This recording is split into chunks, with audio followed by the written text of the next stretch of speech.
concepts and solutions for most of the questions, but still there are some questions that I want to elaborate on the solutions. So we will spend some time on those questions, and then we'll move on to the second part of calculus, which is integration today. So, Yes. so can you please reiterate on finding domain range and all those things? Yeah. So we are doing worksheet 5 only, no? So it's based on those concepts: domain and range, local maxima, local minima, etc. All these things will get revised through that. Okay. Yes.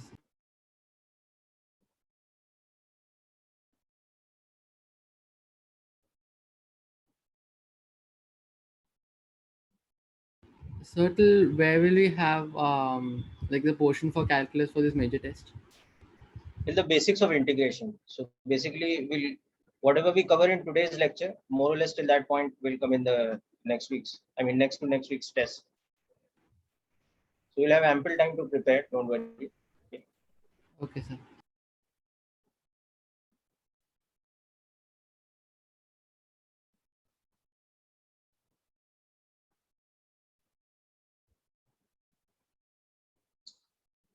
So the first question was basically to do with domain and range. So through this, we will revise the concept of domain and range also. So let's start with the first part. The function given to us was y is equal to square root of 1 minus 2 sine x. We have to find the domain and range. Okay. So let's rediscuss what is the definition of domain. So here, since no specific domain is given to us, that means we have to take the natural domain of the function. So the natural domain of the function is defined as the set of values of x. That is the independent variable for which the dependent variable y is real. It is a real number. So in this case, you can see that y is defined as square root of some expression. So here it will mean that the quantity inside the square root should not become negative, because square root of a negative number is not defined. So it should be greater than equal to 0. So whatever the value of x which satisfies this condition, that will become the domain.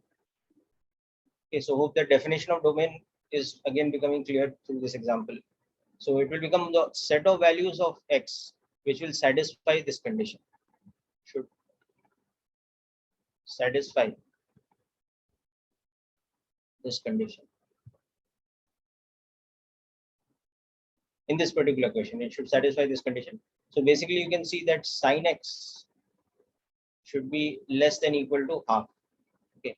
Now, separately, we know that sine x on its own is in between -1 and 1 for all x, for x belonging to the set of all real numbers.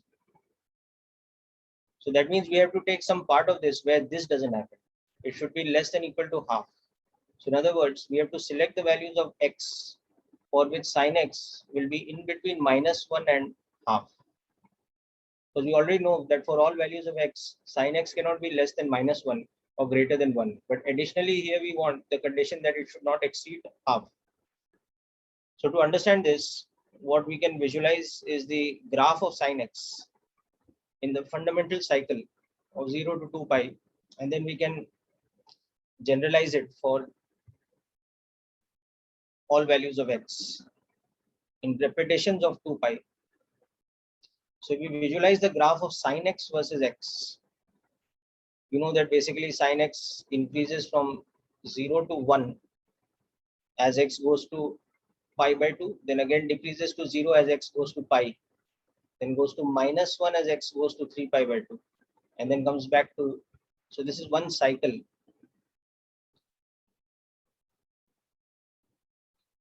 Pi by 2, pi, 3 pi by 2, and 2 pi. And then the behavior from here onwards or before this is a repetition of the cycle every time over a period of 2 pi. Now see, what our restriction here is that sine x should not become greater than half. So if we put the value half somewhere here, you can see that we don't want this part. We don't want this part in the domain. So this point we know is pi by 6 or 30 degrees, and this point we know is 5 pi by 6 or 150 degrees. So this should be removed from the domain. The rest part can be taken.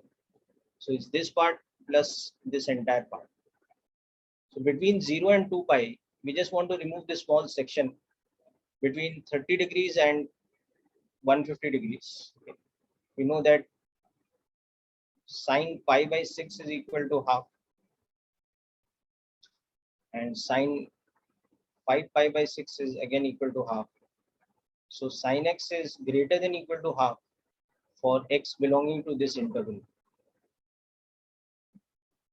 pi by 6 to 5 pi by 6, or 30 degrees to 150 degrees. Okay. So actually the part we want to remove is greater than. Equal to is also fine. So we'll just change this. We don't want this to happen. We don't want sine x to be greater than half. So that means we don't want x to belong to this interval.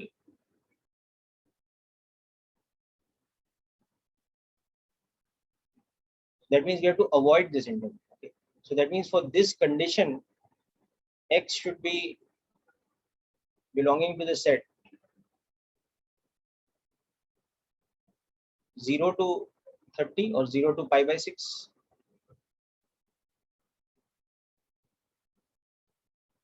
Union with 5 pi by 6 to 2 pi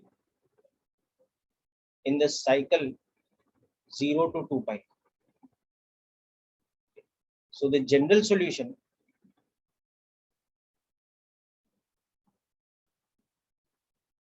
it will become that 2n pi to 2n pi plus pi by 6 union with 2n pi plus 5 pi by 6 to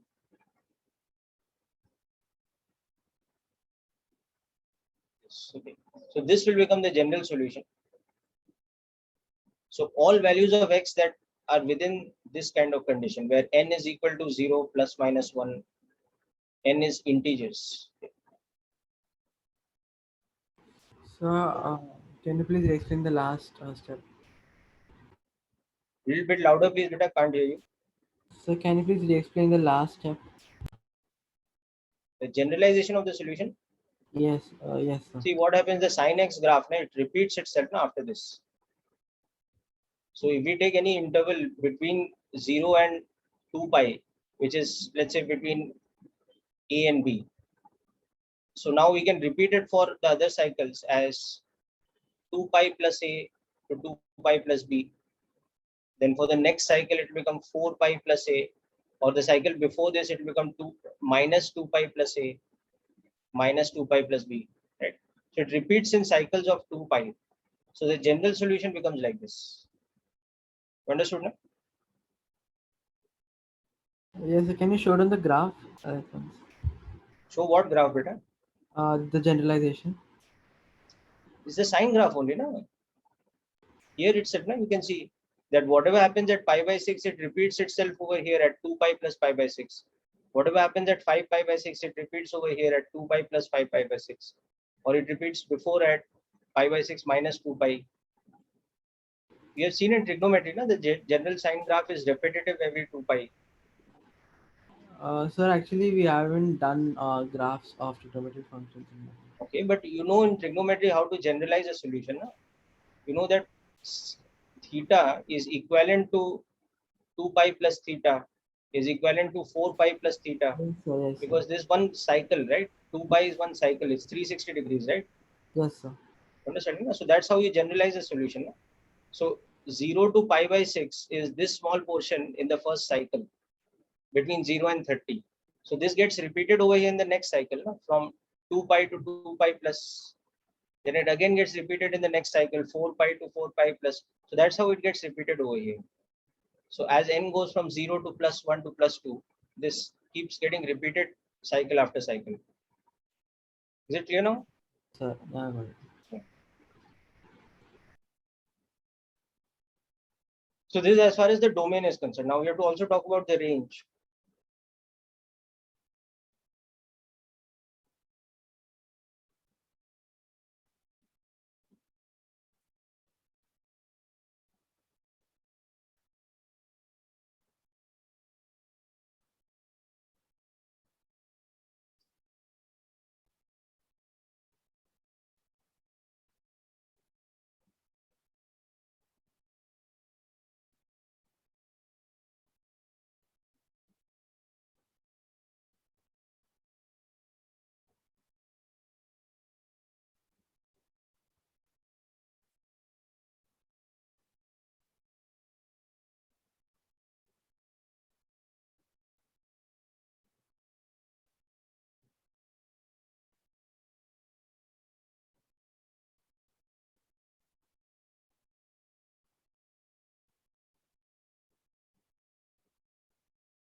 Okay, now let's talk about the range. So for the range, we can just understand it this way, that it is the set of values of y that this function will generate. So what we mean by the term range? So range is the set of values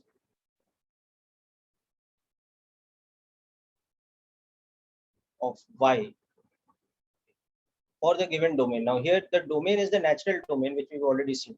So now you can see that we can just do by observation, because y is equal to square root of some kind of a expression, 1 minus 2 sine x, that expression is okay. So the corresponding minimum value of y will correspond to the minimum value of this term. Okay.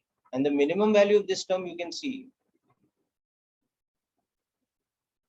the minimum value of this term possible here will be 0. That is when sine x will be equal to half. Okay. So that means minimum possible value of y is becoming 0.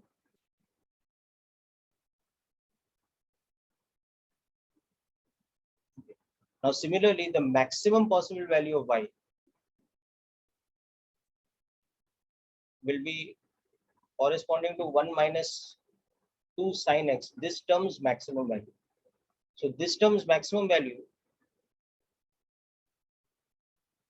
so this term will be maximum when sine x term is minimum. And the minimum value of sine x term is how much? It's minus 1. So it is 1 minus 2 into minus 1. So it's 3. So that is showing us that y cannot exceed root 3. Because no matter what value of x we take, sine x cannot be less than minus 1. So y cannot be greater than root 3. And here we are not allowed to take values of sine x greater than half, because the term inside the square root should not become negative. So minimum possible value of y is 0. So connecting these two, we can see that y is set to this kind of limit. It cannot exceed 0. Sorry, it cannot be less than 0, and it cannot exceed root 3. So therefore, we will say that the range is closed interval 0 to root 3. This is the range of this function for its natural domain. And natural domain we've already seen earlier. Just a moment, I'll share the screen again, then I'll go through your doubts also. So this is becoming the range of the function.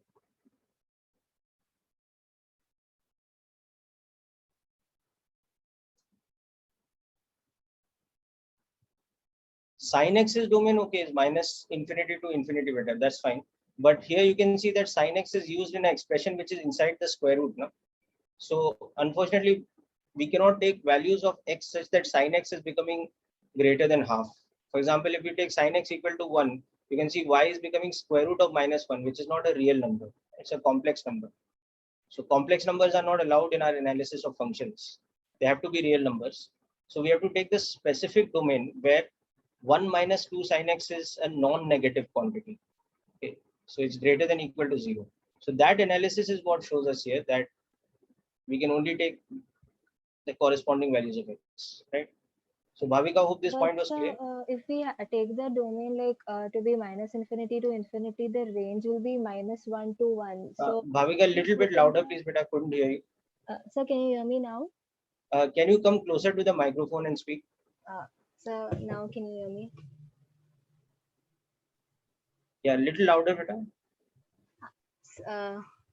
Yeah, so I was saying that if we take the domain as minus infinity to infinity, the range will be minus 1 to 1. But in so नहीं, if you range get that, कैसे minus 1 to 1 होगा बेटा? मतलब domain you're talking about this function's domain, no? Not the domain of sin x. You understanding, beta? So, but sir, अगर next sum maybe I took like the cos x का domain No, would be wait. We'll come to next sum. I'm saying about this sum. Okay, in this sum, can we take the domain as minus 2 plus infinity for x? No, no. Because that will, for example, include a point like pi by 2, no? Now, here are we allowed to take x as pi by 2? No, sir. But sir, No, with no. the similar approach, I did it and I got it for the second one because I'll come to the second one. I'm just talking about this question first, better, because right now I don't even remember what the second question is. The first question you're clear now, why the domain is not -2 plus infinity? because of the root. Because there's that square root term, no? So whenever we have a term inside a square root, it is defined as a real quantity only if the term inside the square root is non-negative, no? Okay, sir. So that means all values of x are not allowed over here, no? Because all possible values of x will give me sin x between -1 and 1. But any value of sin x greater than half will not give me a real value of y, no? Yes, sir. Are you understanding the point, beta? Yes, sir. Yes, this question is clear. I'll come to the second one, but is this one clear? Yes, sir. Okay, sir. Okay. So now how do we find out that which values of x we have to take? So for that, you have to understand that sin x is less than equal to half. That means I should not take values of x between 30 degrees and 150 degrees. Because from 30 to 90, sin x goes from half to 1. And then again 90 to 150, it comes down from 1 to half. So only I should be between 0 and 30 so that it's less than half. Or again, I should be greater than 150. So again, it's coming less than half till I complete the cycle. And then once I come to 2 pi, the whole thing repeats itself. So this first part will be 2 pi to 2 pi plus pi by 6. And then again, this part will be 2 pi plus 5 by 6 to 4 pi, like that. And then it keeps repeating cycle after cycle. Or even before this, we'll take the value of n as -1, -2 here. So to go back in this part. Right. So this question, domain and range, is clear to all of you, no? Yes, sir. Okay. Range is also clear how we got. So you can see that the expression is just by observation that it's square root of some expression. So the minimum value of this is 0. It can't be less than 0 because that's how the square root term is defined. And maximum value is when the term inside the square root is maximum. Now the term inside the square root has a minus sin x term. It's 1 minus 2 sin x. So when sin x is actually minimum, that is when the term inside the square root is maximum. So sin x's minimum value we know is -1. So that is when 1 minus 2 sin x is maximum. So that is 3. So that's why y cannot now become larger than √3 because this term cannot become larger than 3 inside the square root. So the range is between 0 and √3, where √3 is approximately 1.73. Okay, now let's come to some more questions.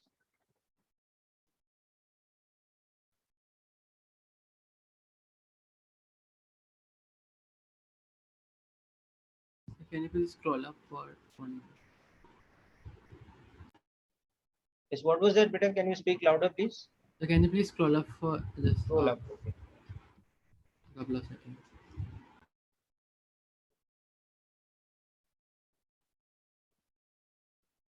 Yes, I got it. Is clear now? Yes. Okay. Yes, sir. Now, in general, I was planning to do only some selected questions. Okay. But anyhow, so let me pick up the second question also.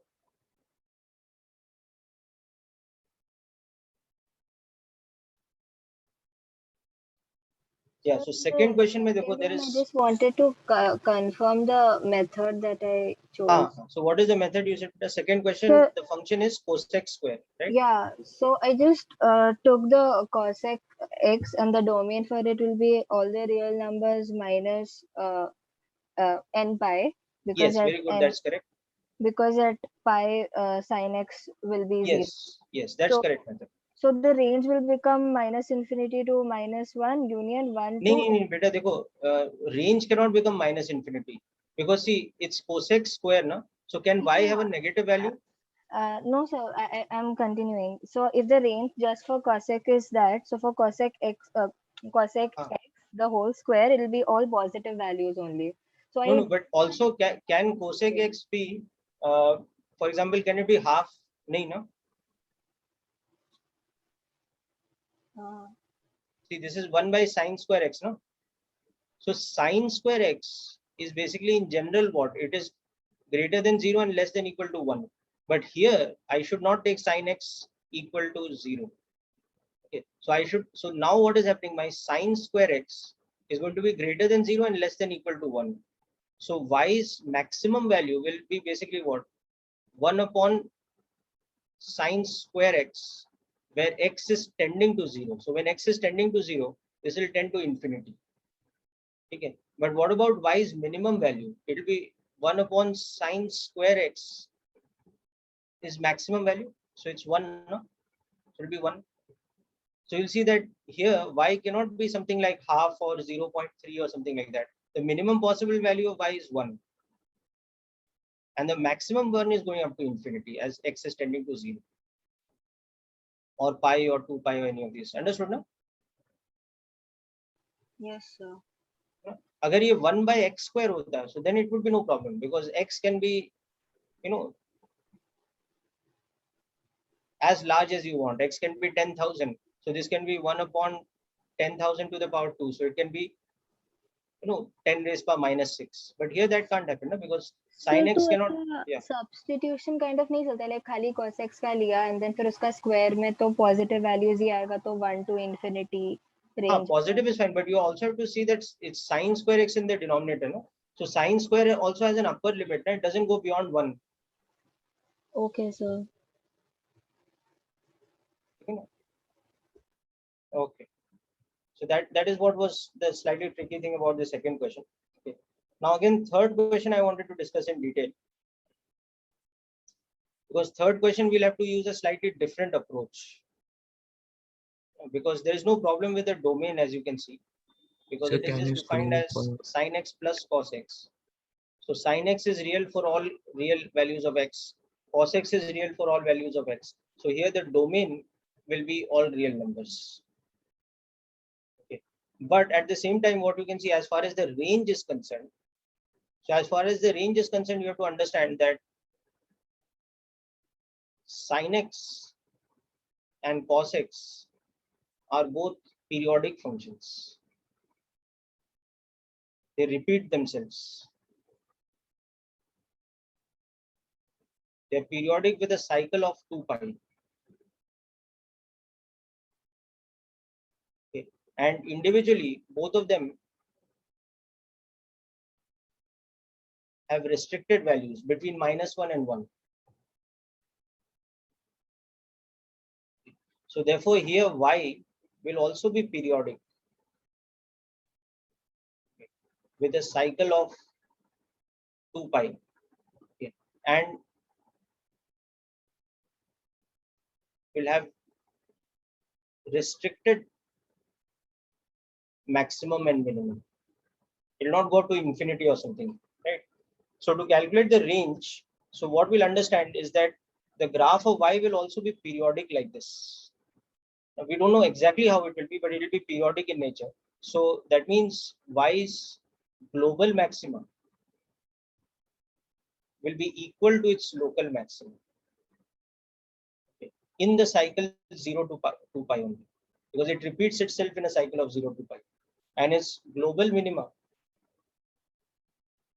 will be its local minima again in that cycle of 0 to 2 pi. So now to actually calculate the range, I have to convert this into a problem of calculation of local minima and minima, maxima. So therefore, for range, okay, what we need to do is we need to find the local maxima and minima. And through this question, let us now recall the steps for local maxima and minima. So we'll just calculate local maxima and minima by the step-by-step method. Okay, so given the function sin x plus cos x, to calculate local maxima and minima, the first step is find the derivative. So differentiate this and find the second derivative.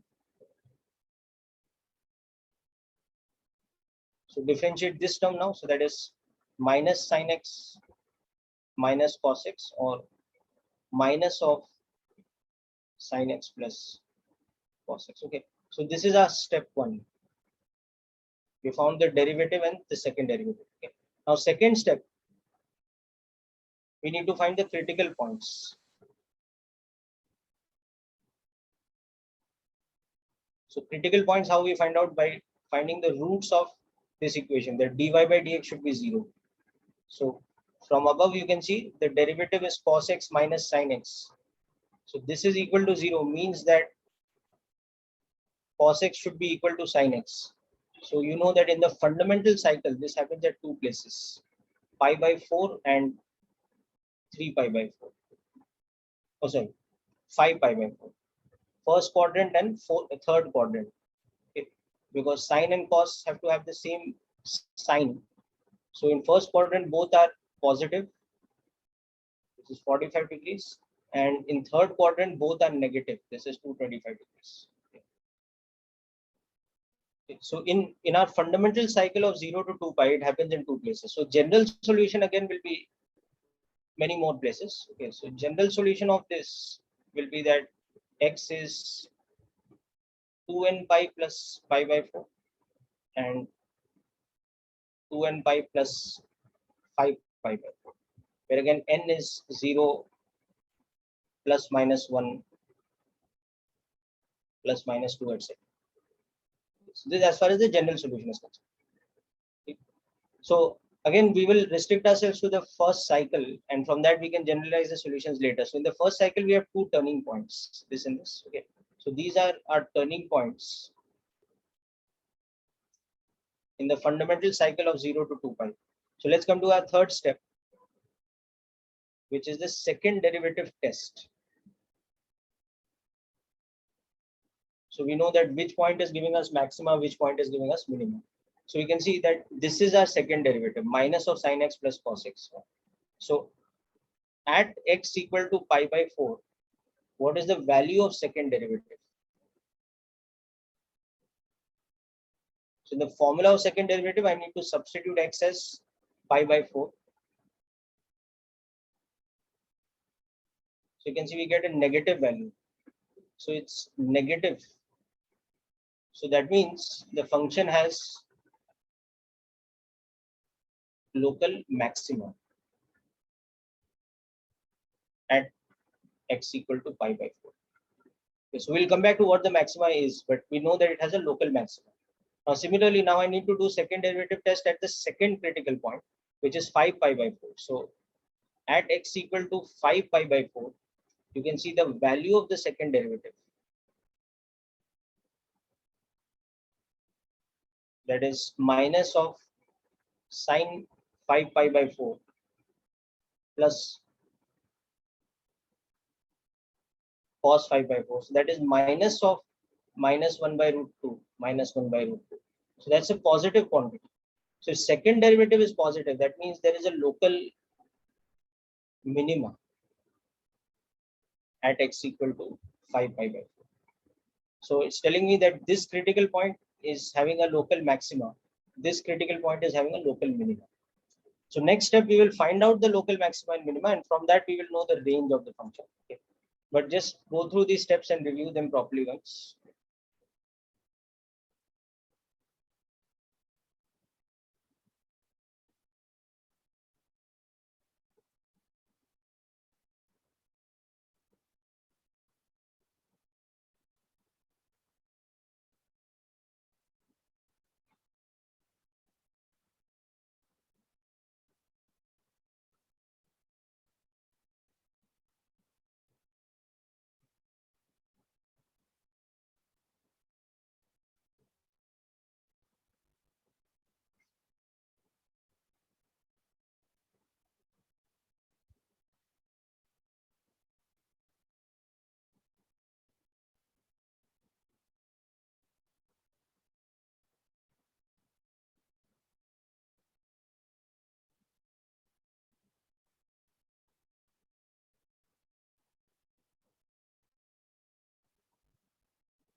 Okay, so now once we have found the fact that at this critical point there is local maxima, at that critical point there is local minima. So now we can conclude that therefore the function y equal to sin x plus cos x has local maxima equal to how much?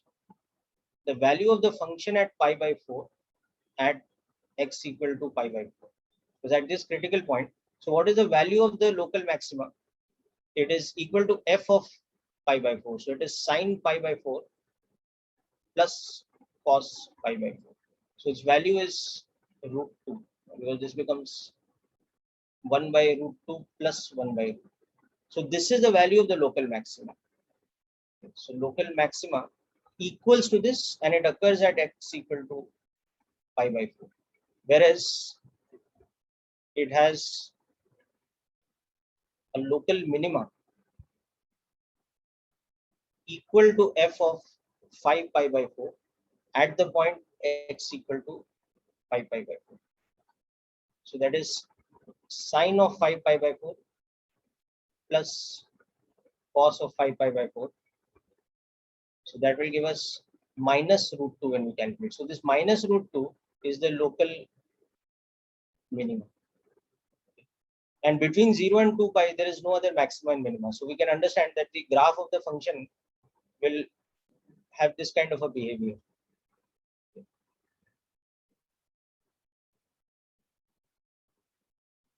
So we'll have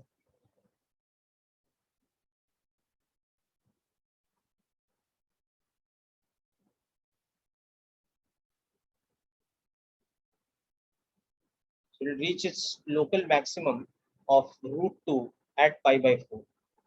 And then it will reach its local minimum of minus root 2 at 5 pi by 4. This value is 1, you can see, and come back to here at 2 pi. And after 2 pi, this whole cycle repeats itself. And then again, it repeats itself like this. So we can see that the global maxima equals to root 2. And it occurs at x equal to, in general, 2n pi plus pi by 4, where n is 0 plus minus 1. So it occurs at infinite number of points. Okay. And the global minima is equal to minus root 2, and it occurs at x equal to, in general, 2n pi plus 5 pi by 2.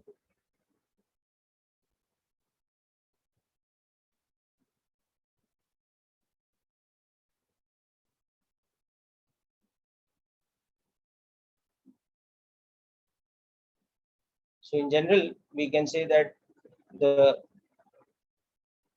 range of the function is minus root 2 to. So for this particular function, y is equal to sine x plus cos x. We can see that this is the range, and of course the domain was minus to plus infinity.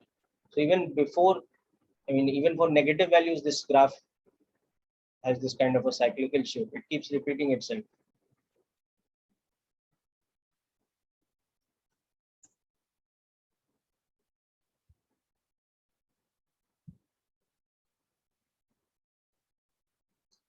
Okay, so this is a bit of revision of the concept of local maxima and minima also, because you're seeing that here we are dealing with a periodic function which has restricted values of y. So to calculate the global maxima and minima, or the range of the function, we are ending up calculating nothing but the local maxima and minima.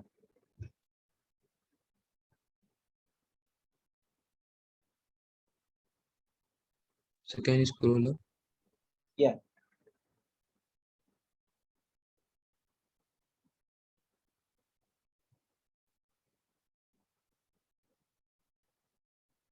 So first, basically, we establish this thing that, because the function is periodic and all this,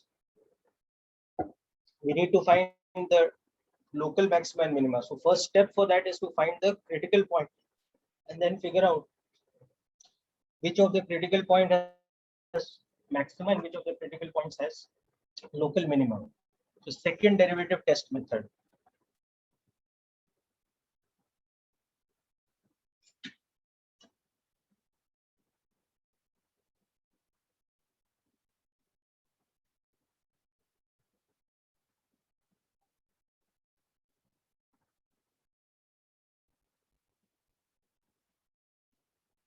So can you explain how did you find the critical points of this? How did we find the critical points? We put dy by dx equal to 0. So dy by dx was given by the expression cos x minus sin x. So put that equal to 0 and solve for x. So cos x is equal to sin x happens at two positions. One is in the first quadrant, 45 degrees, where the values are 1 by root 2 each. And second time is in the third quadrant at 225 degrees, where the values are minus 1 by root 2 each. In second and fourth quadrant, they can't be equal because in second quadrant, sine is positive, cos is negative, and in fourth quadrant, vice versa. So they can't have equal values.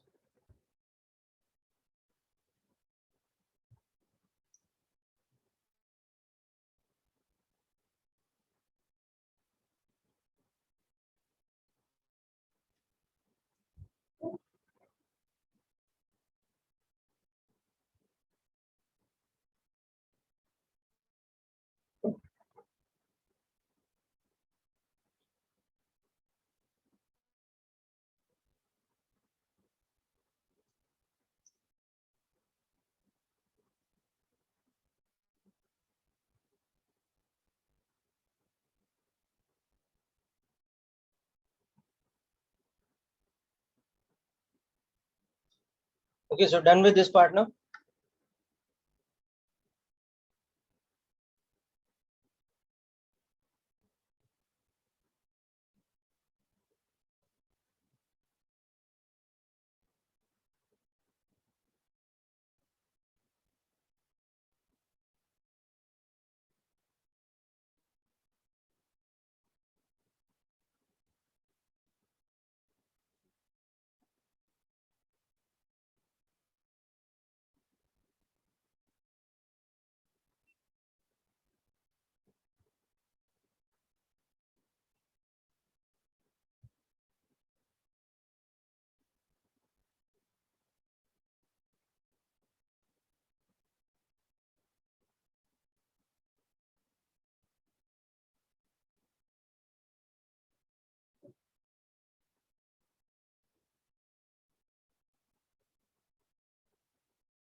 Okay, now next I want to move on to some of the questions of or some of the parts of question 2, which is specifically about local maxima and minima. So generally you will see types, questions of the type part 1, part 4, etc. quite easy. Polynomial functions, whether they're cubic or quadratic, etc. But some of the parts can be a little bit tricky. So for example, let's pick up the second part. This is going to prove a very interesting example.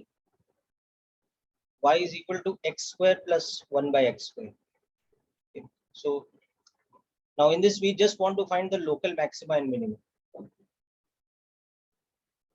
So we don't really have to do analysis about domain and range and all that over here. Okay. But obviously, it's pretty clear from the functions formula that x should not be equal to 0. Now, 0 is excluded from the domain because there's a 1 by x square term. So anyhow, so let's just start with the steps that are used for calculating maxima and minima. So step 1, that is local maxima and minima. Step 1 is finding the derivative of the function. So that is differentiation of this. So x square's differentiation is 2x and 1 by x square's differentiation is minus 2 by x cube. And second derivative. So for that we need to differentiate the derivative. So differentiation of 2x is 2. Differentiation of 1 by x cube is minus 3 into x to the power minus 4. So multiplied by minus 2, it becomes 6 upon x to the power 4. So this is our second derivative. This is our derivative. We can also write this as this. Okay. So then our second step becomes finding the critical points.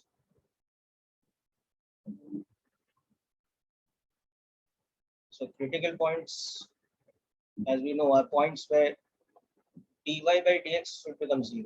So here dy by dx is this term.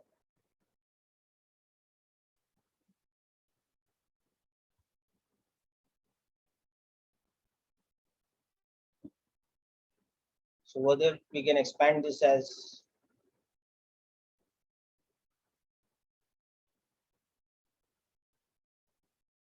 further, we can expand this as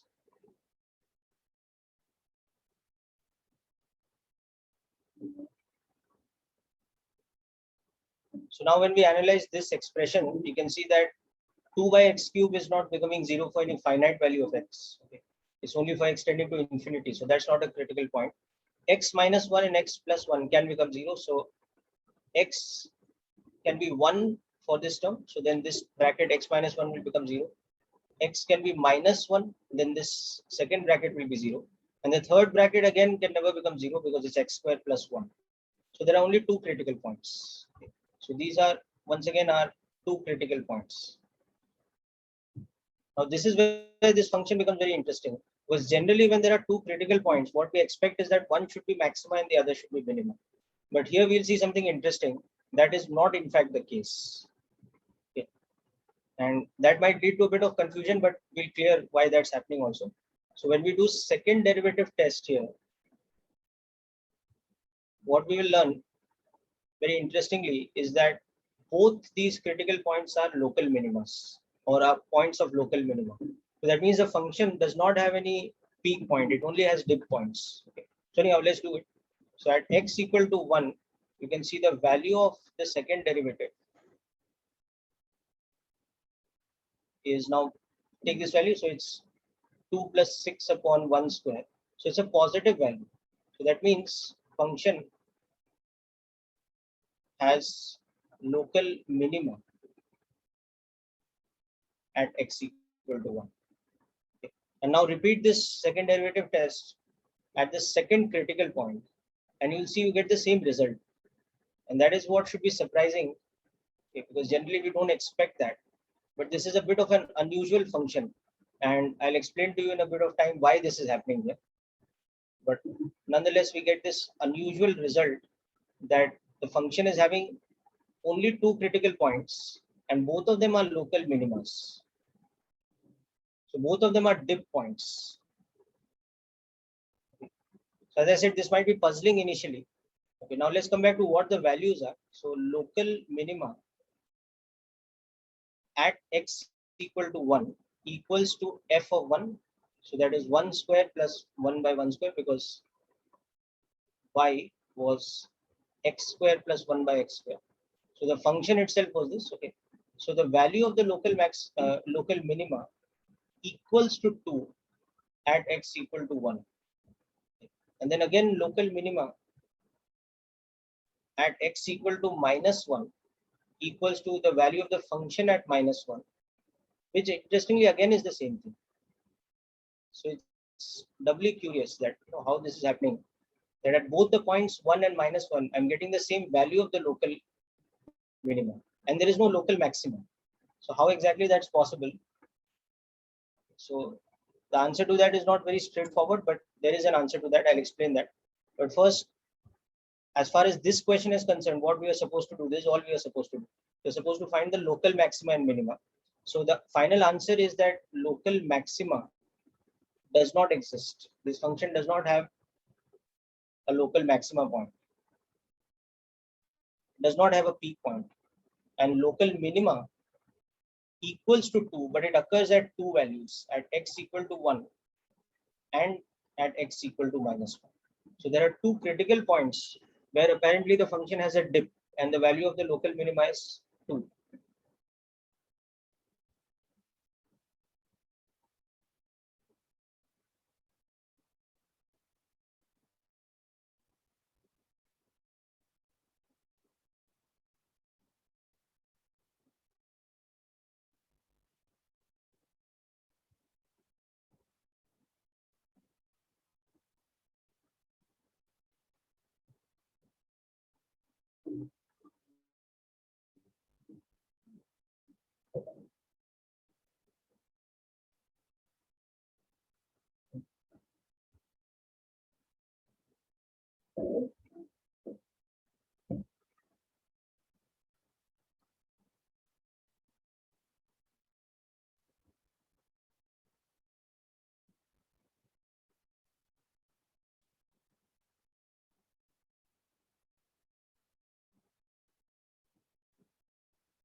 So, can you please give some more problems for finding domain and range in the class?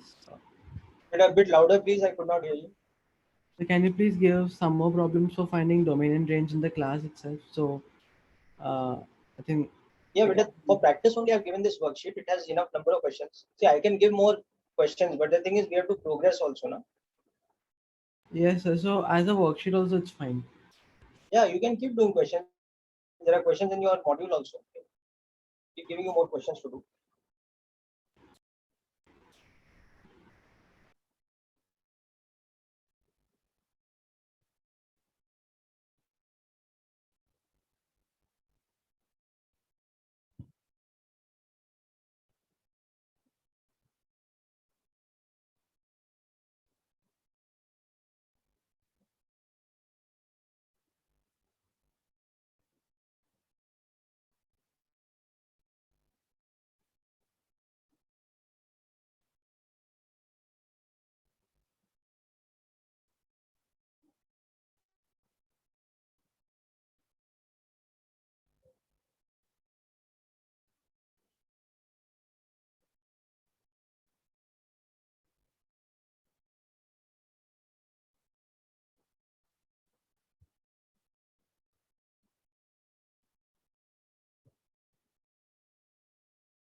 Okay, now let's. So the question is done as far as local maxima and minima is concerned.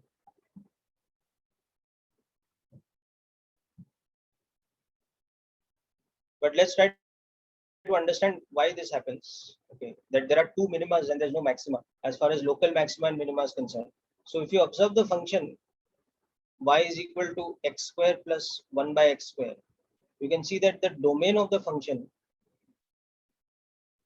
excludes the point 0. And also you can observe one thing, that y is greater than 0 for all x.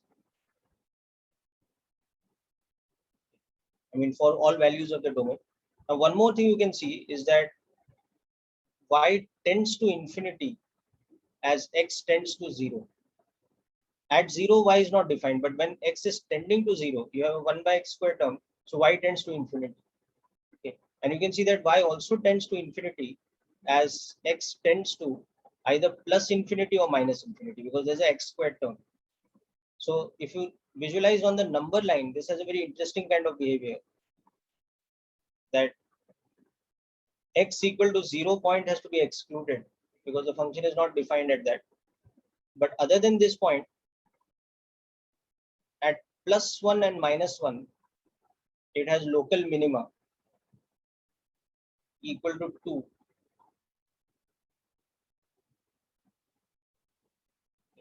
and from here the function increases, goes towards infinity as x tends to infinity. Here also the function, it has to decrease because y tends to infinity as x tends to 0. And again it has to go like this because it's going from 2 at this point to infinity, and then again in this part of the domain the function has to y tends to infinity as x tends to minus infinity. It has this kind of a nature. So when we put all this information together and visualize the actual graph of how this function looks, it starts to make sense that how it is possible that it's having two dip points but no peak point. Okay. So it's a very unusual type of function because of which this is happening, but the graph of the function will look something like this.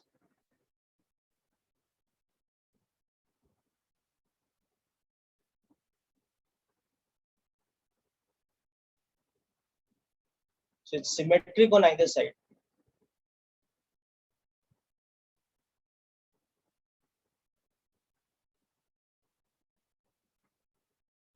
So you can see that this function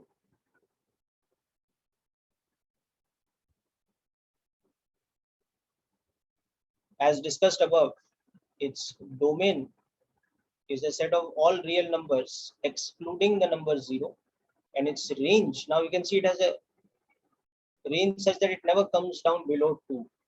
It goes up to infinity, but it never comes down below 2. And it has local minima or dip points equal to 2 at 2 points, x equal to plus minus 1. But local maxima or peak points do not exist.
So, Yes. can you explain the last part again? I mean, how did you get it as 2? How did we get the local maximum minima is 2? Yeah, I mean the y part, and then from there. So see, that comes from this concept that we saw critical points for 1 and minus 1. Then we saw second derivative at both these points were positive. So they were points of local minima. Now, what is the value of the local minima? It is the value of the y coordinate. That is the value of the function at the point 1 or at the point minus 1. So the function is what it is, this one. It's x square plus 1 by x square. So we have to substitute the value of x as how much? 1 for this critical point and then minus 1 for this critical point. So when you substitute, you get the value of y as 2. So that is the value of the local minimum. Yes, sir. Thank you, sir. Okay, no? So that is why in the graph, you can see that at x equal to 1, the y coordinate of this point is 2. At x equal to minus 1, also the y coordinate is 2. But these are two dip points. How we know they are dip points? Because we have done the second derivative test and calculated for local maxima and minima. Yes, sir.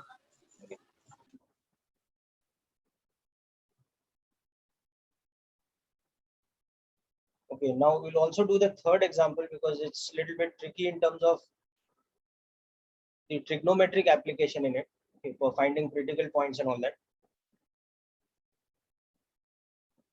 So y is equal to cos square x minus cos x, and you want to find the local maxima and minimum. So again, it's the same method, it's the same process repeated.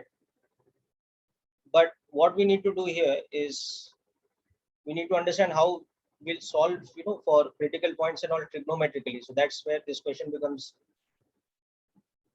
little technical. So step one, find the derivative. So for that, differentiate this. So when we differentiate cos square x, we will get 2 cos x into differentiation of cos x. So that's minus sin x. Okay. And then when we differentiate cos x, we will have minus sin x. So this will become plus sin x. Okay. And this we can also write as minus sin 2x plus sin x. So dy by dx can also be written like this, because you know that 2 sin x cos x is equal to sin 2x. You know this trigonometric identity.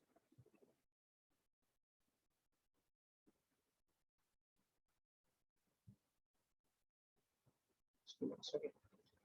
Now, second derivative, what will that become? So for that, we need to differentiate the derivative. So if you differentiate this, it will be a little lengthy. You have to use product rule. So better to write it like this and then differentiate. So differentiation of minus sin 2x will become minus 2 times cos 2x. Again, it's a chain rule. The sine's derivative is cos, but there's the 2 inside. So derivative of 2x is 2. So that's how we get the 2 outside. Okay. And then derivative of sin x is cos x. So this is our second derivative. Okay. So that's our first step done. Now, second step, we need to find the critical points.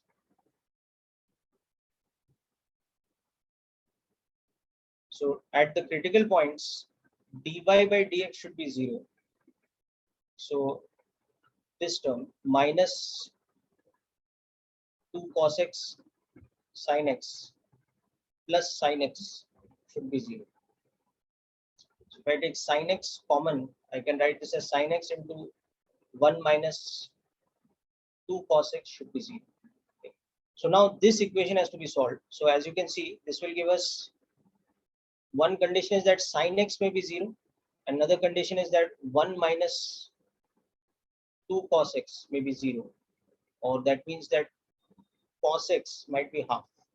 So that means we are looking for all values of x for which sin x is 0. So in general, okay, or as far as general solution is concerned, they are n pi.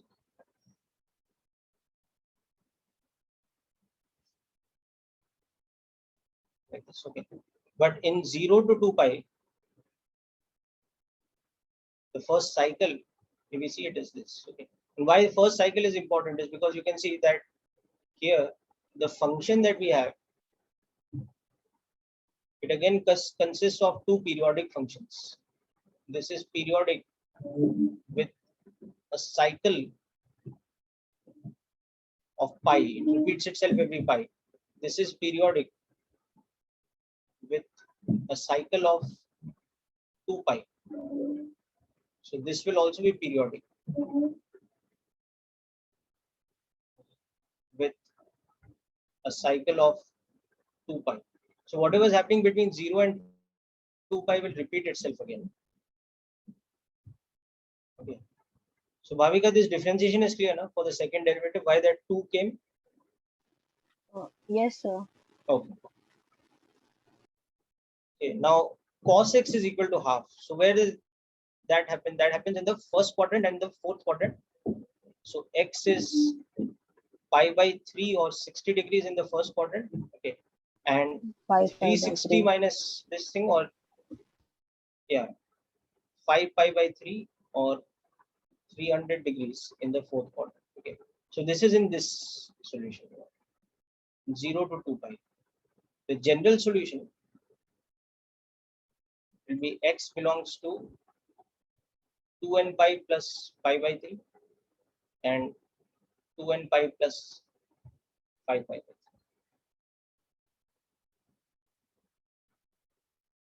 but because it is periodic in a cycle of 2 pi, so everything repeats in cycle of 2 pi. So as far as one cycle of 0 to 2 pi is concerned, we have 4 critical points. So in one cycle of 0 to 2 pi, our critical points in sequence, they are 0, pi by 3, pi, 5 pi by 3, or 0, 60 degrees, 180 degrees, and 300 degrees. Okay. So now the next thing, we need to do the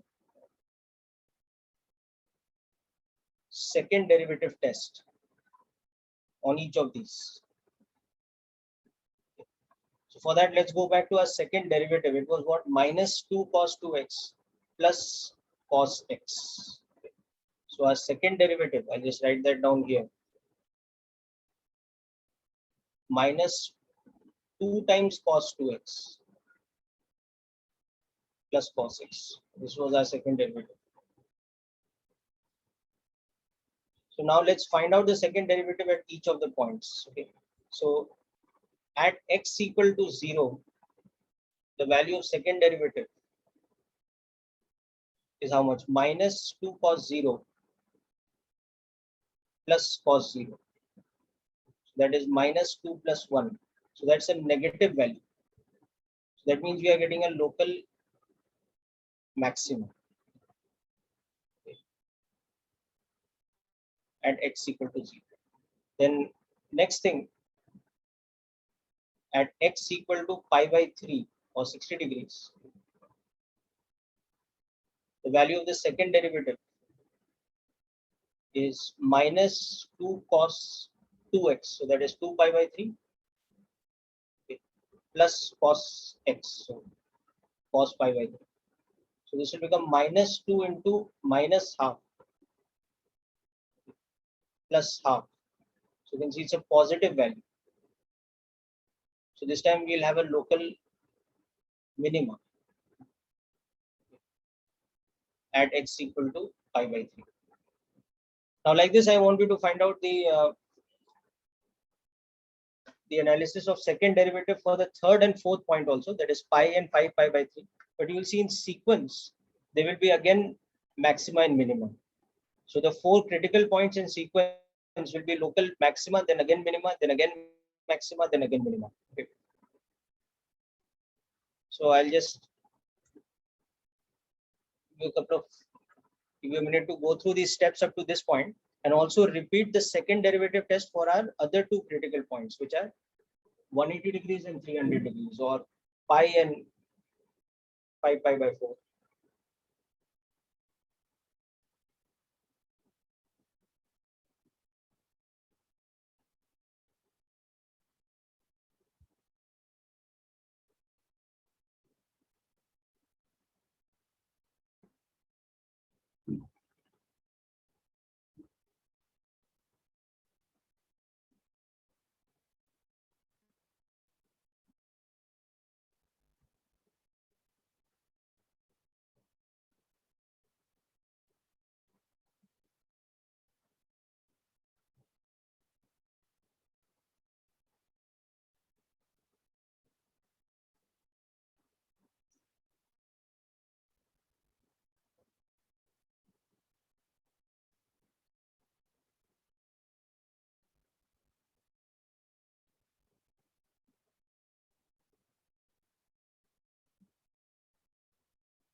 Sir, can you please explain that note once again? A little bit louder, please, but I can't hear you. So can you please explain that note once again? Explain the. Note, which I've written on the top left. Yeah. See, the function is a combination of two periodic terms. Cos square x is periodic, it has a cycle of pi, and cos x is periodic, it also has a cycle of pi. So that is how we know the function y is also a periodic function, and it has a cycle of 2 pi. So how do we get to know that it's a periodic with the cycle of 2 pi? Because this is the sum of two periodic functions, na beta? So cos square repeats itself every pi, and cos x or minus cos x, whichever you take, that also repeats itself every 2 pi. So that combination will repeat itself every 2 pi.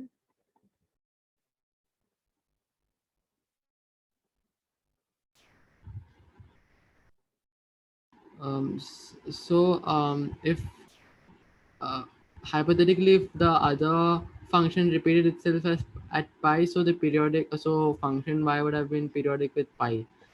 Yes, it will be the LCM of the two periods. Okay, okay, sir. So here the individual periods of cos square and cos are pi and 2 pi. So their LCM is 2 pi. So it will repeat every 2 pi. Okay, sir. So if it was 4 pi and 2 pi would have been, sorry, 3 4 and pi 2 then. pi. LCM. Yes, 4 sir. pi and 2 pi would have been 4 pi only. Na? 4 LCM pi. is 4 pi. Yes, sir. But for example, had it been 3 pi and 2 pi, then the LCM would have been 6 pi. Yes, sir. 6. So imagine two tasks are going on together. One repeats itself every 3 minutes and another repeats itself every 2 minutes. So the combination of the two tasks, they are working cyclically every 6 minutes. Na? Yes, sir. So it's like that about periodic functions.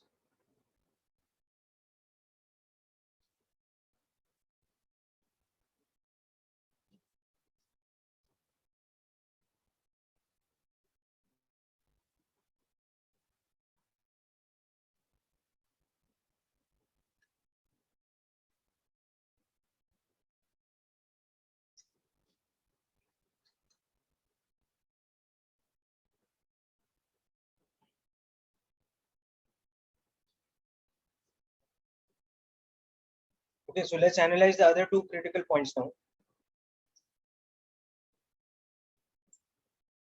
Yes, very good, Bhavika, that's correct. Okay. So you will see that your second derivative is again negative at pi and positive at 5 pi by 3. At x equal to pi, the value of the second derivative is minus 2 cos 2 pi, that is cos 2x, plus cos x, so plus cos pi. So that is minus 2 into 1 plus of minus 1. So it's minus 3, so it's a negative value. So again, we are getting local maxima at x equal to pi. Okay. And finally, at x equal to our fourth and final critical point, 5 pi by 4. Now this one is little bit tricky to calculate, that is. So this is going to give you a bit of practice in trigonometry, which will be useful for the future. So 2x will become 2 times 5 pi by 4, so 10 pi by 4 plus cos x. So that is cos 5 pi by 4. So let's check out what these values are. So you can see that 10 pi by 4 we can write as, so 10 pi by 3, my mistake. This critical point is not by 4, it is by 3.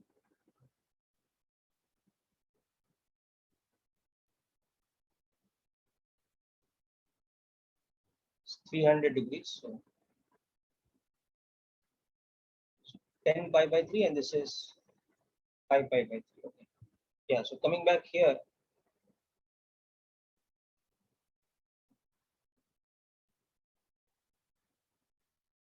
so it's 3 pi plus pi by 3. Okay. Or that is the same thing as 2 pi plus pi plus pi by 3. So that's the same thing as pi plus pi by 3. trigonometrically speaking, 2 pi plus anything is equivalent to that quantity only. So cos of 10 pi by 3 should ultimately become equal to cos of pi plus pi by 3.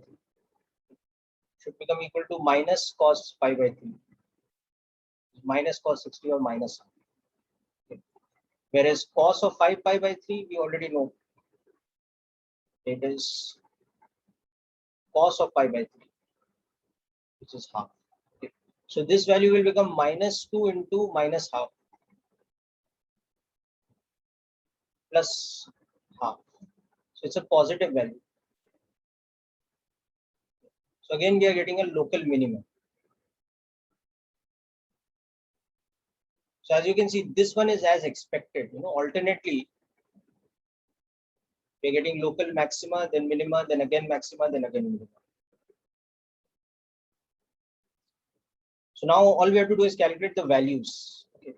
We have done our second derivative test and we have checked at each of the 4 critical points what is happening. So here we are getting maxima, then next one we are getting minima, then again next one maxima, then again next one minima.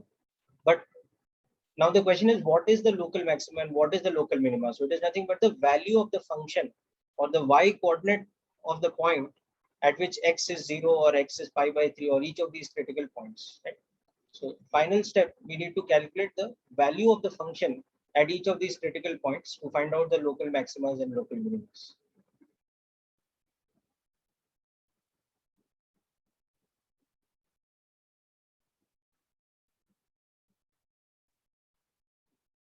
Okay, so now let's complete that step also.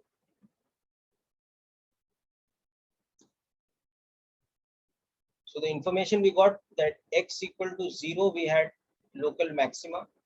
Okay. Then pi by 3, we had local minima. Then again pi, we had local maxima.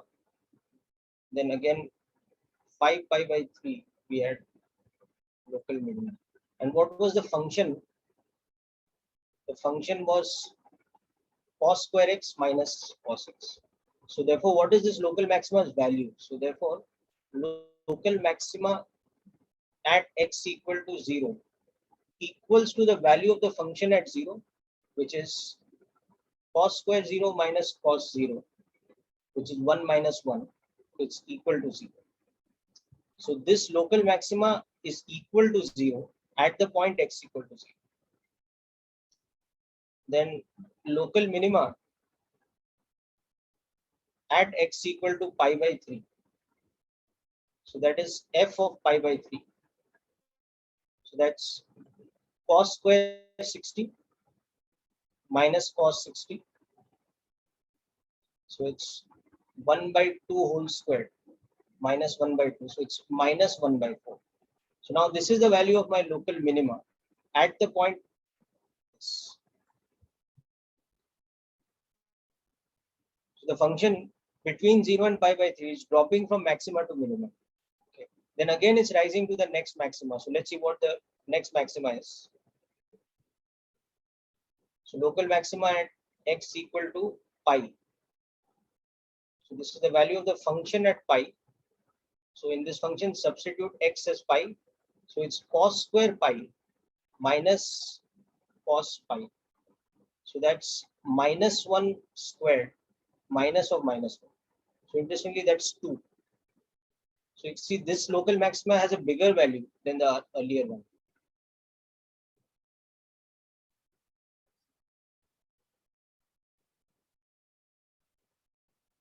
Okay. And let's come to our final point. So it drops to minus 1 by 4, rises to 2, and then again it's supposed to drop. So let's find the final local minima.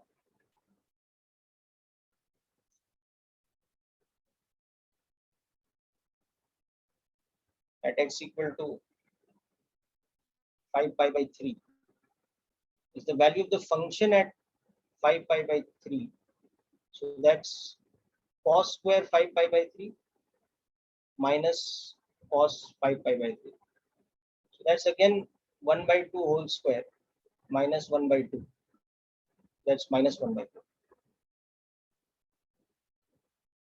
So these are our pairs of local maximas and minimas. So as far as the question is concerned, this is done. If we found the local maximas, the local minimas. Okay. But as I said, again, through this, we can also interestingly analyze the graph of the function. Since it's periodic, so it's just going from maxima to minima back and forth. So if we visualize the graph of this function, it has this very interesting shape, which is something like this. Okay. At 0, it had a maxima equal to 0. And then from there, it is dropping to -1/4. Then again, it is rising to +2. Then again, dropping to -1/4. Then this cycle repeats itself.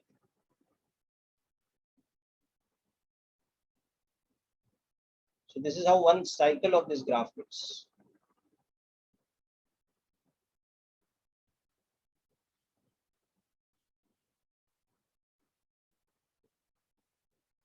This point is pi/3. This point is pi. This point is 5 pi/3. And one cycle is complete. So after completion of one cycle, this whole thing repeats itself.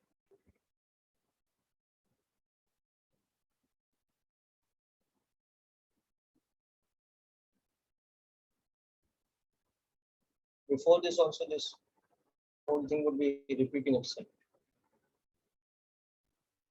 So now we have information not only about local maxima and minima, but also about global.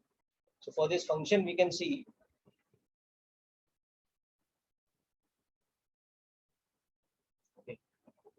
x belongs to the set of all real numbers, but y only belongs from -1/4 to 2.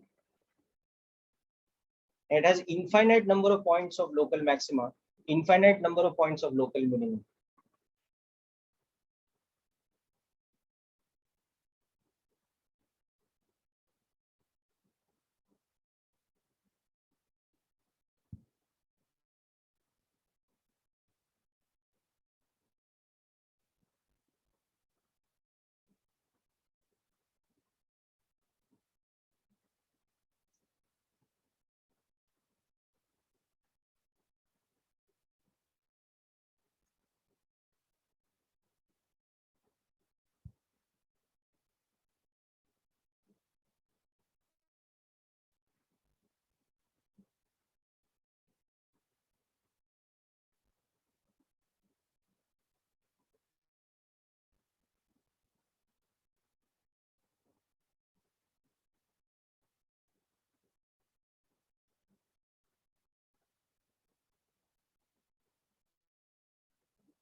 Okay, so these are the more tricky type of questions in this worksheet. Rather than tricky, I'd say they're very lengthy and there's a lot of trigonometry analysis. Whereas there are a lot of very easy questions also, like the polynomial functions, cubic functions, quadratic functions. There you will see that it's quite easy to work out local maxima and minima or domain and range or whatever. However, in general, these questions are going to take some time to solve. Okay, so just keep your patience, and there are quite a few questions in worksheet 5. I have sent you solutions for all the tricky questions and answers for all the other questions.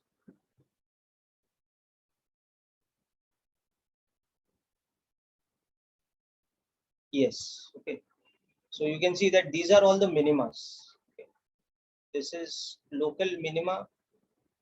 Okay. At x equal to pi/3. Okay. This one is also local minima at x equal to 5 pi/3 in the first cycle. Then of course it repeats itself.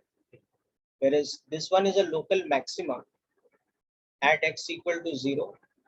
This one is a local maxima again at x equal to pi. So general solution of this will become x equal to 2n pi.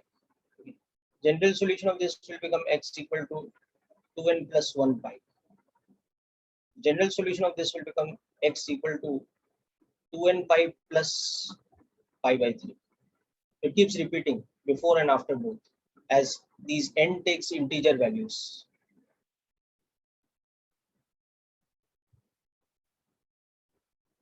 for all of these. So there are infinite number of points of local maxima and minima. It would be wrong to say here that there are 4 critical points or 2 local maximas and 2 local minimas. That's only between 0 and 2 pi.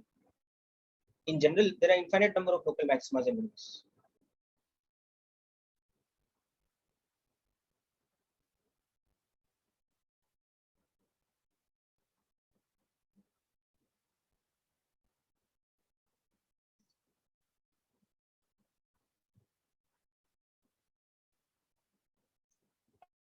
And from this, you can also understand that the global maxima of the function is 2 and the global minima is minus 1 by 4.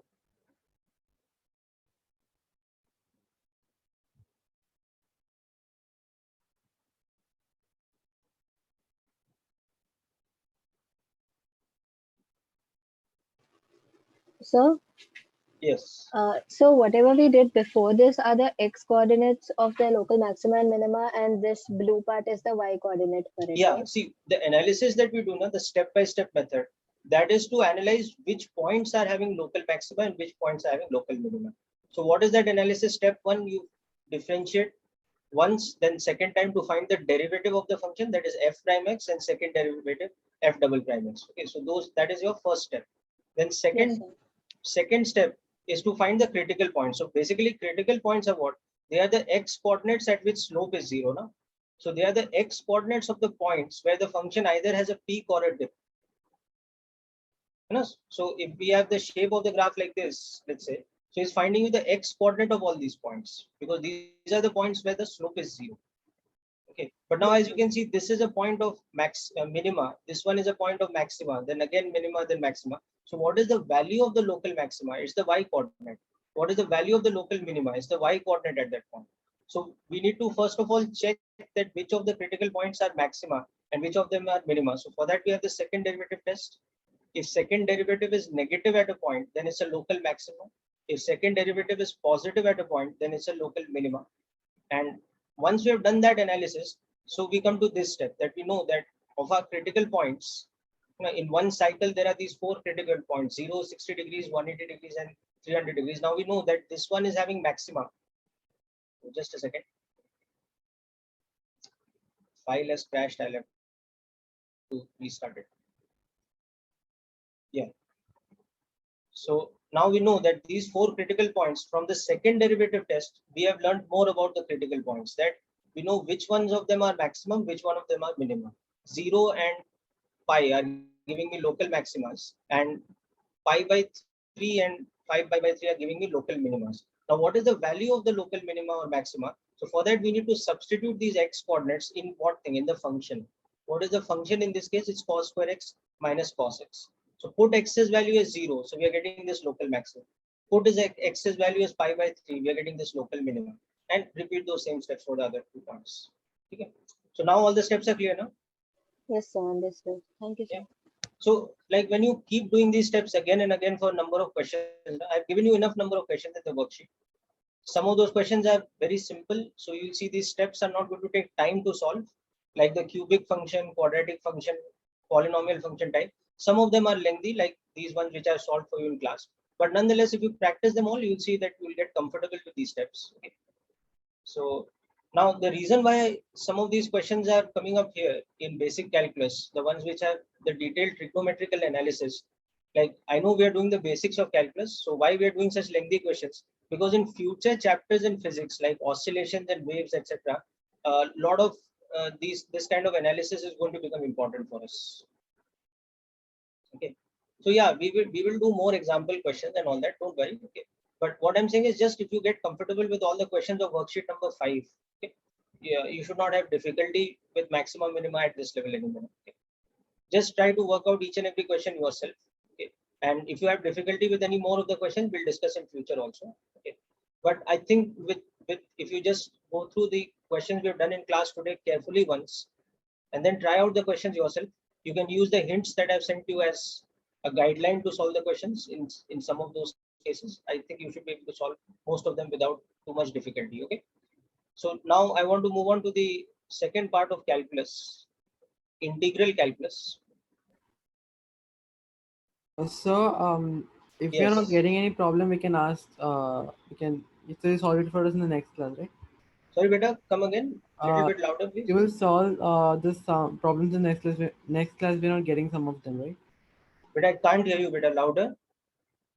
Uh, if you're not getting some problems, you'll be doing it. You'll be doing those problems in the next class, right? Yeah. If you have difficulty, we'll discuss no doubts. Don't worry. Okay. But give it a try now. If you review the questions I've done in class, you should be Yes. able to work out the questions. Don't worry. Okay. Yes, I had problem in the trigonometric functions only. That's why. Yeah. So now just review the ones I've done in class now and try the rest of them. You'll get it. Don't worry. Okay. Plus, I have sent you some hints also. So those will also give you guidelines on how to solve. Okay. Yes, sir. Okay, now integral calculus, the second part of calculus. This is going to be comparatively easy for us because we are already familiar with differentiation. So it's a similar kind of, you know, similar branch of mathematics called integral calculus. Now there are two types of operations in integral calculus. The first type of operation is called indefinite integration. The name of the operation itself is indefinite integration. So what is this? This is an operation, just like differentiation is an operation, and it's an operation that applies to a function. Okay. So this is an operation which, when applied to a function, let's say fx, okay, calculates something called it antiderivative. It calculates the antiderivative of the function fx, which we generally denote with the symbol I because we are doing integration. So let's understand what is the meaning of the term antiderivative. So antiderivative is such that differentiation of that function should give us fx. Okay. So for example, we know that differentiation of x square plus any constant is 2x, where c is any constant. Okay. So what we will say here is that x square plus c is the antiderivative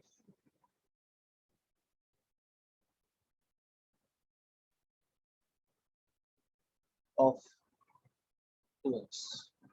So basically the relationship between this antiderivative and a function is that if you compare the two, the antiderivative is calculated by differentiation of, the function is calculated by differentiation of its antiderivative. So the reverse of this operation, this is equal to the integration operated to fx. So integration is such an operation that is going to give us the antiderivative. So this is the definition of integration. So what is that after c is equal to? What is? So you have written below that c is equal to Any constant. Is basically a term that does not depend on the variable x. It is any constant. Okay, so basically any real number. Okay.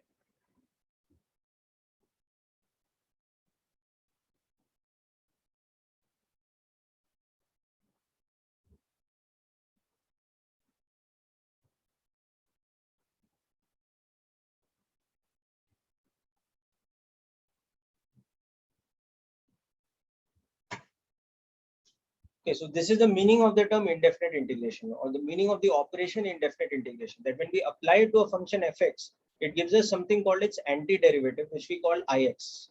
So what is the meaning of the term antiderivative? That ix is such a function whose differentiation is equal to fx. Okay. Another example of it we can take, that if we take a function fx as cos x, now we know that since differentiation of sin x is equal to cos x, So therefore, antiderivative of cos x will become what? Sin x.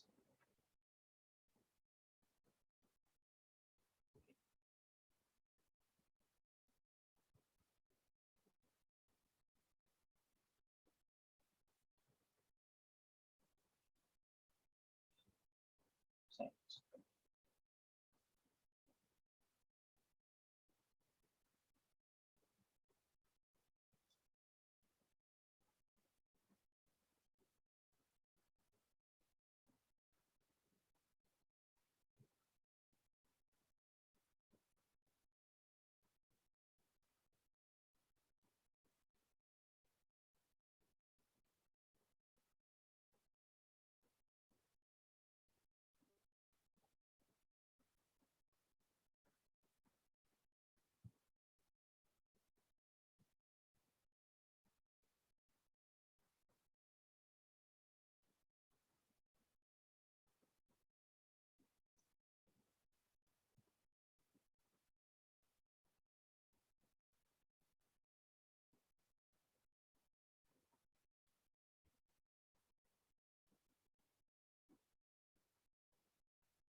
Okay. So now that we've understood what is the operation of indefinite integration, next let's get into some technicalities. So the symbol of integration is this symbol, which you'll be familiar with. It looks like an elongated S kind of thing. So this is the integration symbol.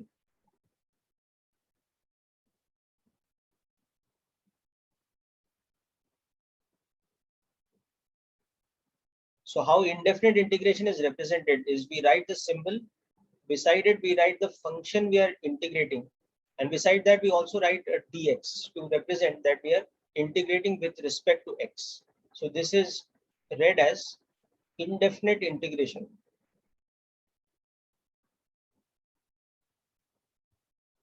of fx with respect to x. So for example, if we are writing integration x cube plus 3x dx, so this will be read as indefinite integration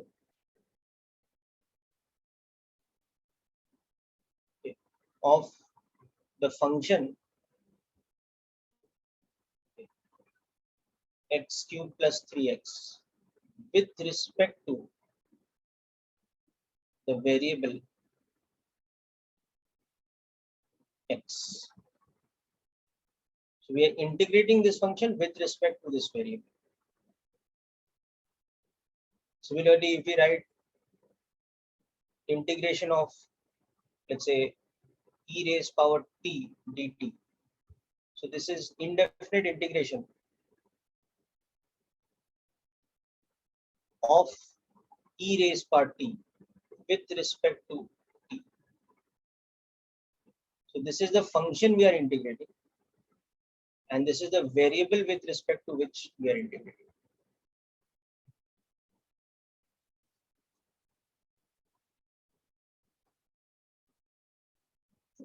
Just like the symbol for differentiation was d by dx, and we applied it to a function. So the dx in the denominator showed that we are differentiating with respect to x, and this fx, so this was differentiation of the function fx with respect to the variable x. So like that, this symbol now means integration of the function fx with respect to the variable x.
Okay, so now let's come to the first formula of integration.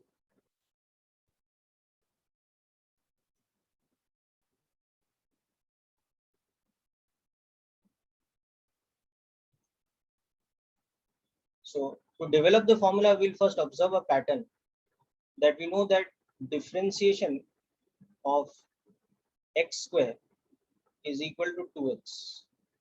Okay. So we can see that differentiation of x square by 2 plus any constant will become x.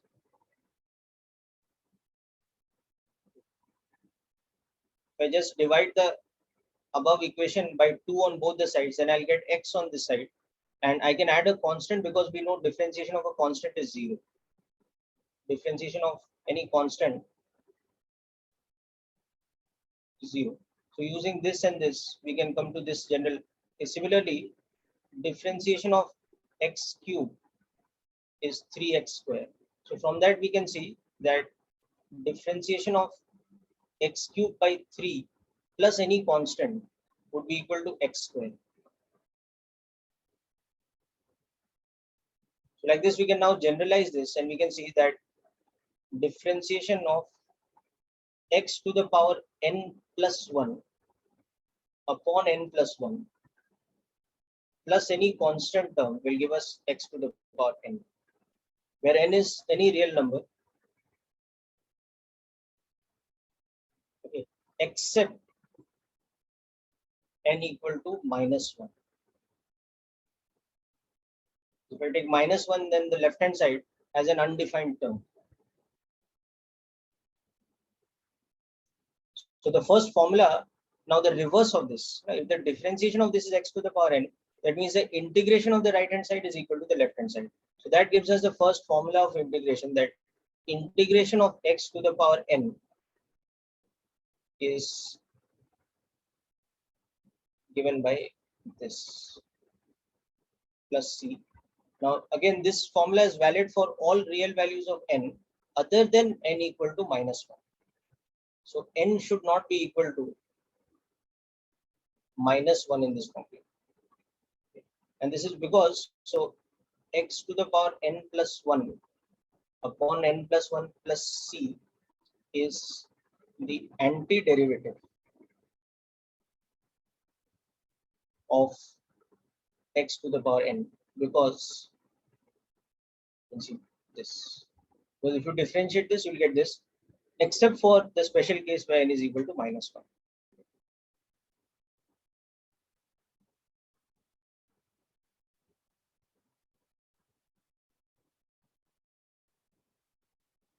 So at some level, you can also understand this is the reverse of differentiation. If we differentiate the term x to the power n, we multiply by the power and reduce the power by 1. So similarly, if we integrate, instead of multiplying, we divide by n plus 1, and instead of decreasing, we increase the power by 1, and we add a constant term because derivative of a constant is 0. So these are two operations which are reverse of each other.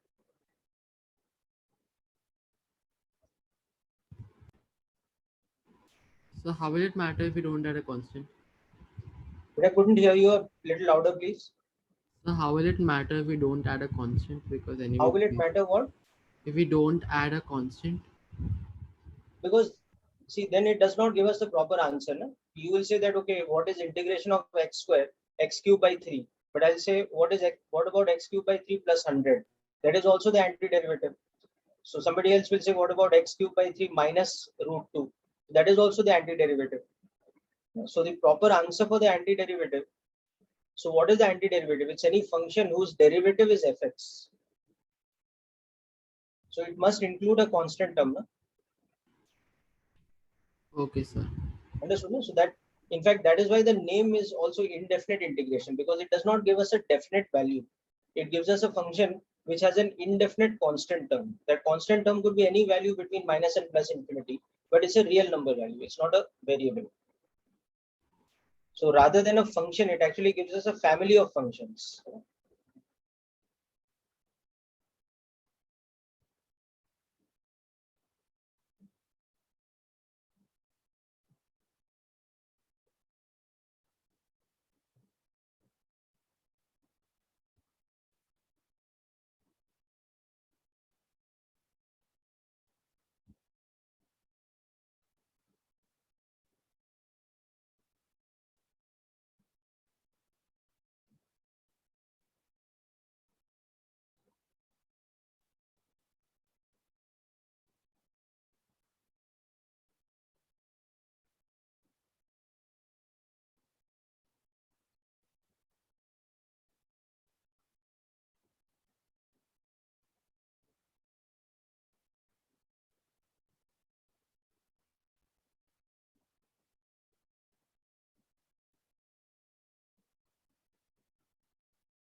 Okay, so let's see a couple of examples of application of this. For example, integration of square root x, that we can write as x to the power half, and then just apply this formula. X to the power n plus 1 upon n plus 1. So the antiderivative becomes 2 by 3 x to the power 3 by 2 plus c. So integration of root x becomes this. Now you can always check that if you differentiate this term, you'll get root x. Similarly, if I have integration of dx upon root x, that is the same thing as integration of x to the power minus half.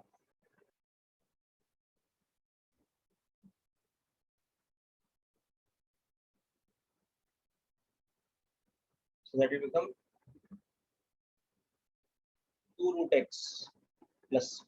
Now you can see that if you differentiate term 2 root x, you will get 1 by root x.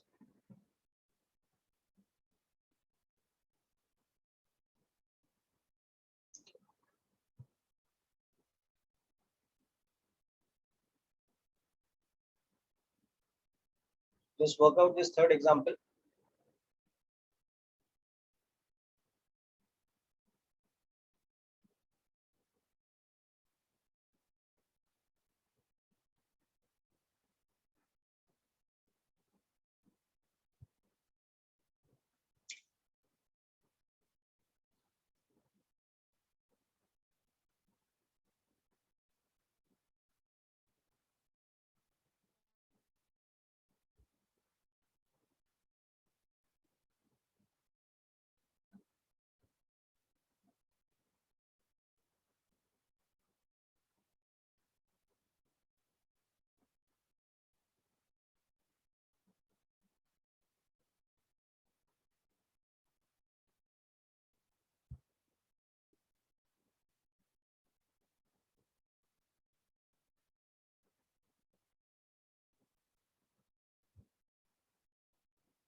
Yes, very good, Kirti. That's correct.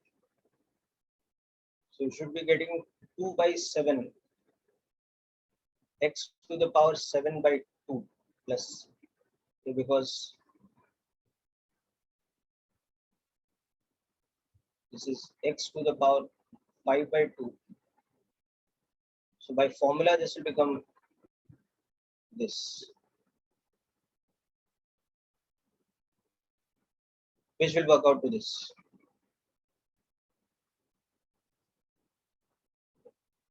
Now let's also see the exception case. What happens when n is equal to -1?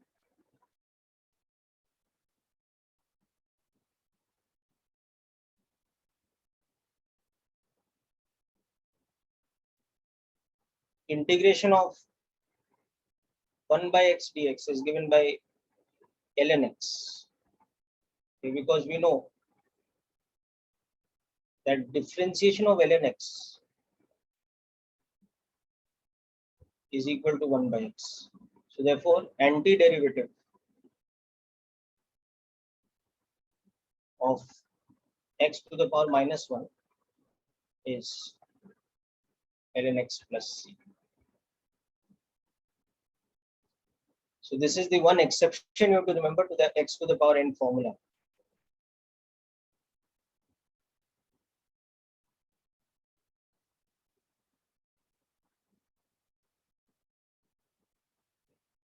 And then we have pretty straightforward properties,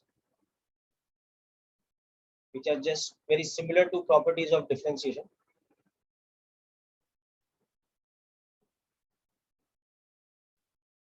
So if we integrate a constant,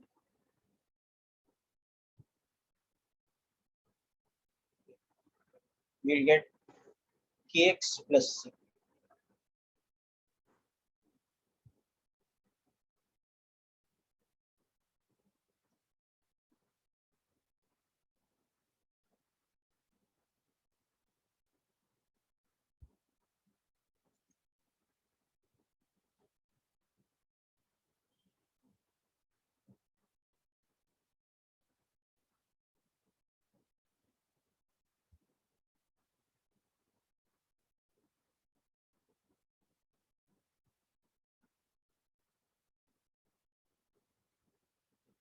A simple example,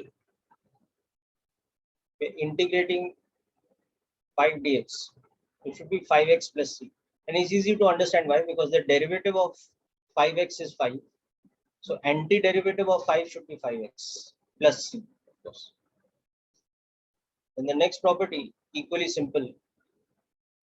Constant multiplied by a function's integration is equal to constant times the function's integration, just like we had seen for differentiation also. So for example, I want to integrate 5x square. So I'll just take the 5 outside and then apply the formula. X square's integration is x cubed by 3 plus c, of course. Okay. So 5 by 3 x cubed plus C.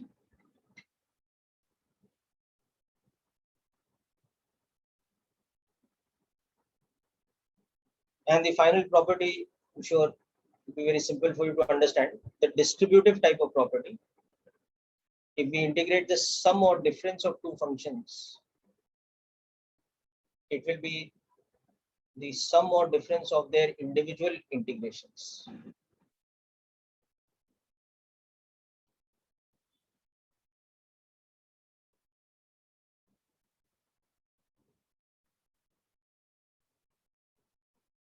For example, integration of x plus x cube will become integration of x dx plus x cube dx, which will be x square by 2 plus x to the power 4 by 4 plus c.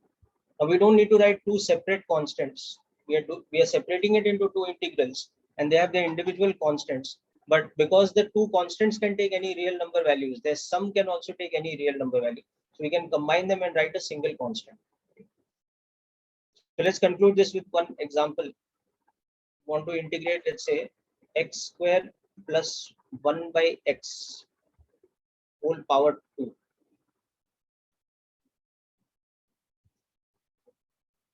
So what we'll have to do is just apply a bit of algebra and expand that bracket first, and then apply the properties above.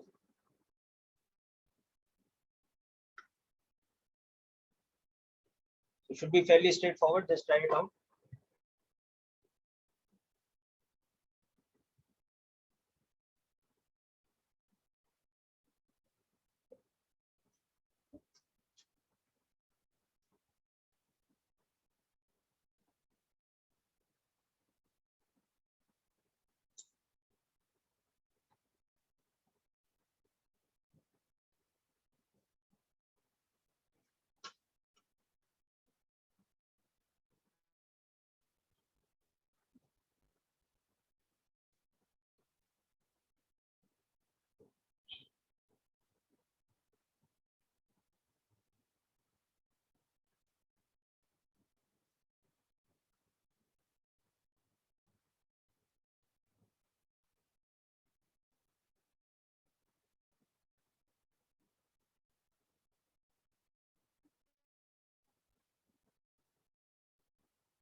Okay, so anybody got the answer for this?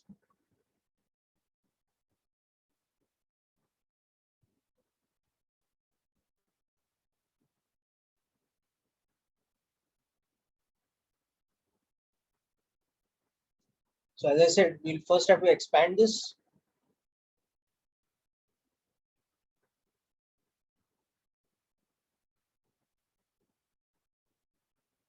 This is what we'll get on expanding. E square plus b square plus 2ab. Okay. Then we can separate this out. X to the power 4 plus, sorry, x to the power 4 dx integration plus 1 by x squared dx integration plus this 2 can even be brought out. So this will become x to the power 5 by 5. Okay. Plus this will become x to the power minus 1 upon minus 1. Okay. So basically this is integration x to the power minus 2.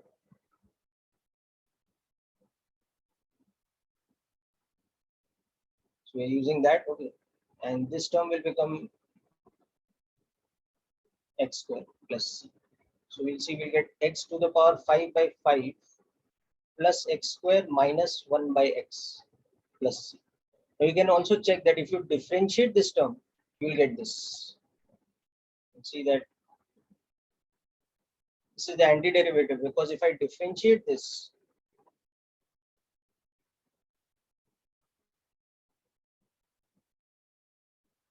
you will get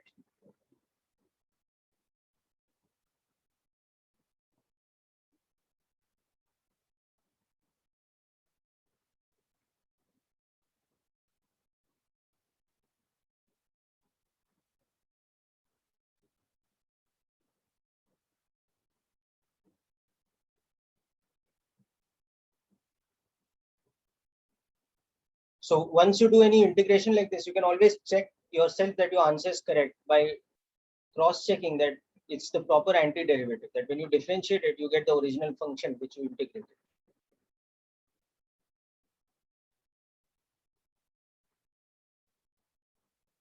Okay, people, so with that, we come to a conclusion of today's lecture. Okay. Next session, we will look at more examples of integration and also definite integration, which is a slight addition to this operation of adding limits to the integration, but it's very easy. We'll discuss. Okay. And if any doubts pending from worksheet 5 or any questions related to maxima minima, we'll discuss them also. Okay. And we will look to basically conclude calculus in the next couple of sessions. So that's it for today's session, people. Wish you all the best. Thanks for attending. Yes, Bhavika.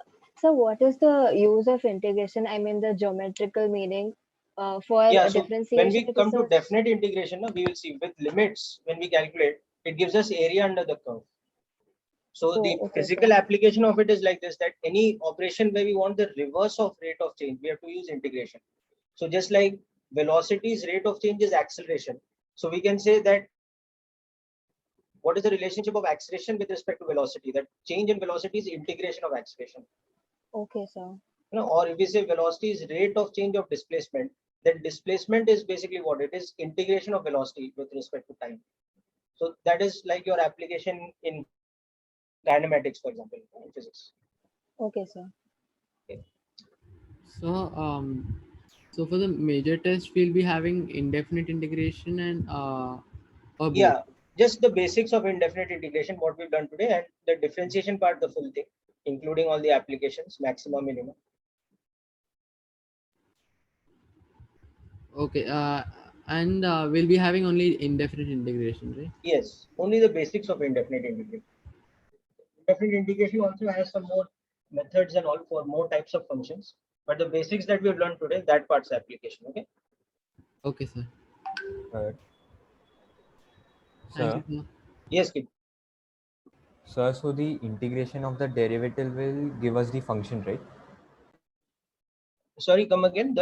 The integration of that derivative will give us the function, right? Yeah, so basically, see, integration of the function gives us something called antiderivative. Now, antiderivative is such a function that if we differentiate it, we get the original function back. Okay, sir. Okay. Right? So if we integrate fx, it should give us antiderivative of fx. So if we differentiate that antiderivative ix, we should get the function fx again. Okay, sir. Okay. Thank you, sir. Okay. Yeah, so if you just go through the examples of integration we have done today, you'll understand the logic of the formula and how to apply it. Okay.